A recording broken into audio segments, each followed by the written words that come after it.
二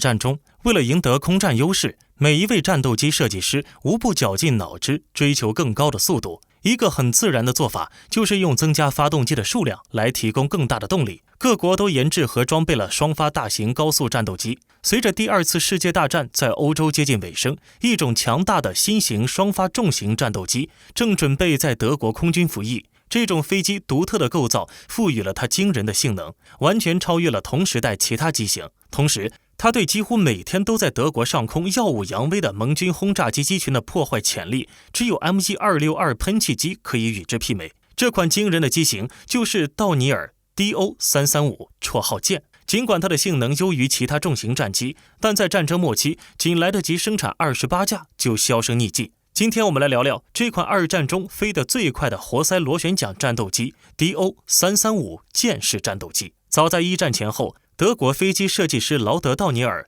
就沿着双引擎的思路设计了一系列的水上飞机。他将两台发动机背靠背的组成前拉后推的驱动模式，但高高凸起的外置发动机舱显然阻力极大，不能够满足高速飞行的要求。因此，道尼尔想到把两台发动机与机身融合成一体，以求真正达到高速的要求。1937年8月，他还特别为这一构想申请了编号为728044的专利。二战爆发时，道尼尔正忙于研制新型轰炸机，其中一个项目就是在机头以常规方式设置一台发动机驱动牵拉螺旋桨，在后机身以第二台发动机驱动机尾的推进螺旋桨。为了进行可行性试验，道尼尔在1940年特别制作了一架试验机进行相关的测试。它的试飞成功，证明了这种后置推进方式以及传动组件的有效性和可靠性。1942年5月，道尼尔公司以修正过的方案参与德国单座高速轰炸机的竞标，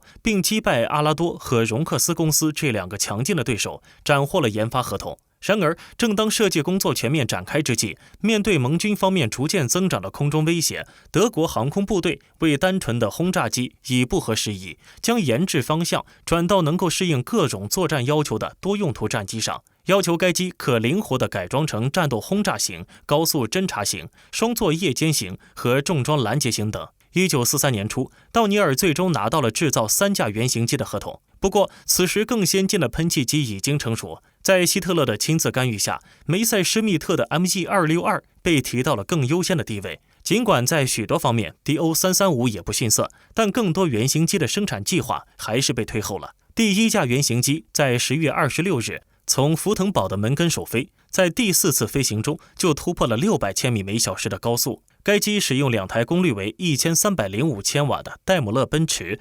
DB603A2 型12缸液冷发动机，分别驱动前后2具3叶可变距螺旋桨，机身中部装后发动机，相应位置也有散热器和排气管。与常规飞机明显不同， DO335 采用了前3点式起落架，尾部由上下垂尾和左右平尾构成十字形。值得一提的是， DO335 座舱中采用了当时还十分新奇罕见的弹射逃生座椅。弹射座椅以120千克每平方厘米的压缩空气为动力，如果弹射成功，飞行员需要抛掉座椅，打开降落伞自行着陆。DO335 战机机长 13.85 米，翼展 13.8 米，机高 4.55 米，空重5210千克。动力系统有2台戴姆勒奔驰DB603A 12气缸倒 V 型引擎，最大起飞重量8590千克，最大飞行速度765千米每小时，作战半径1160千米。当时道尼尔公司根据其高速性能，将 DO335 命名为剑。不过长鼻粗身的样子使得飞行员们更喜欢形象地称其为食蚁兽。1944年11月，早期生产型 A1 进入生产阶段，发动机升级为1342千瓦的DB603E 1型，除了机腹内部弹舱可容纳500千克炸弹外，机翼下加装了2个硬挂点，均可挂载250千克炸弹或者副油箱。A1 型的飞行速度可以达到685到763千米每小时，最大爬升率为1400米每分钟，作战半径接近1500米。在当时，这样的性能足以傲视群雄。另外，有一架 DO335被改装成了 A4 远程侦察机的原型机，加装航空相机和外部油箱，发动机换成1417千瓦的 DB603G 型。A4 生产型曾有10架的订单，但没有一架完成。A6 双座夜战型以 V10为原型机，配备 FUG220 明钻 5N2 雷达，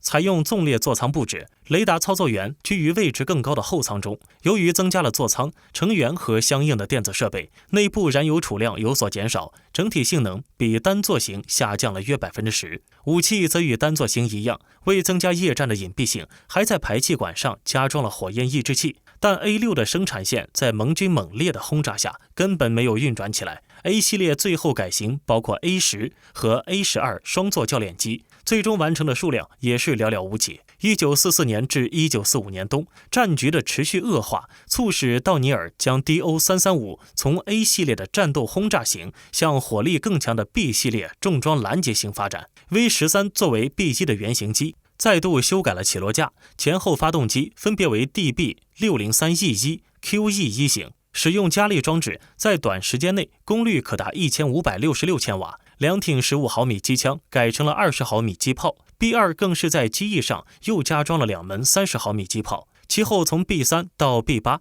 有的换装更大功率的发动机，有的改为双座夜战型，但直到战败时，大多都只停留在生产线上的半成品。缺人少油，使得 DO335 尽管早在停战前10个月就部分装备到了战斗转换部队，但却无法及时投入实战。唯一的战例就是曾有盟军飞行员声称在巡逻时遭遇过这样的怪鸟，并向其开火，但被他的高速摆脱了。还有就是当盟军攻占机场时，地面停放的几架 DO335 也挨过枪子儿。当1945年4月末美军占领道尼尔工厂时，只有不到40架各种型号的 DO335 最终完成，加上未组装完成的，总共也仅仅90架左右。此外还有许多衍生型号停留在绘图板上，包括混装活塞、喷气发动机的 DO535、双机身的 DO635 远程侦察机、P256 双发喷气型等。紧跟在纳粹覆灭之后，就是胜利者对战利品的瓜分。1945年7月，作为美军海马行动的一部分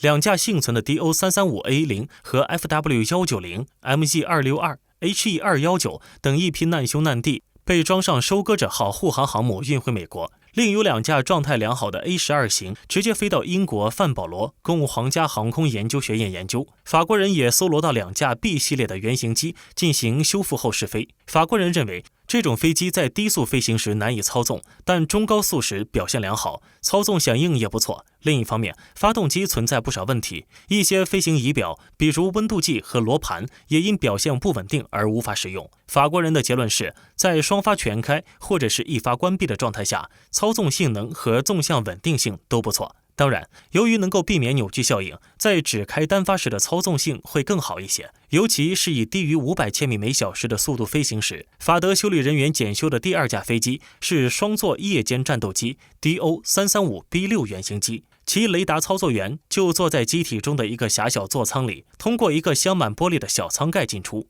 1948年11月15日，该机做了爆破后部螺旋桨和上垂尾的实验，但都没有成功。其原因在几年后被发现，起落架上的一个继电器在起落架支柱受力时会自动阻止爆破。几年后，欧洲残存的这几架 DO335 都先后损毁报废了。作为一款末日飞机， DO335 在各项指标上具有许多创新之处，武器装备等方面都达到了其超越活塞式战斗机最强的性能。从最初的轰炸机项目到后来的多用途型号，性能均衡突出，是当时飞得最快的活塞螺旋桨战斗机之一。但因为高层对其用途的犹豫不决，以及盟军连续不断的轰炸，使这一切全部化成了泡影。加之其爬升、螺旋、滚转均很一般，即使投入使用，也难以对抗盟军的 P51A、P47M 等2战末代活塞战斗机。战后更先进的喷气式战机让这支利剑相形见绌，仅仅是在天空中划出了一道耀眼的轨迹，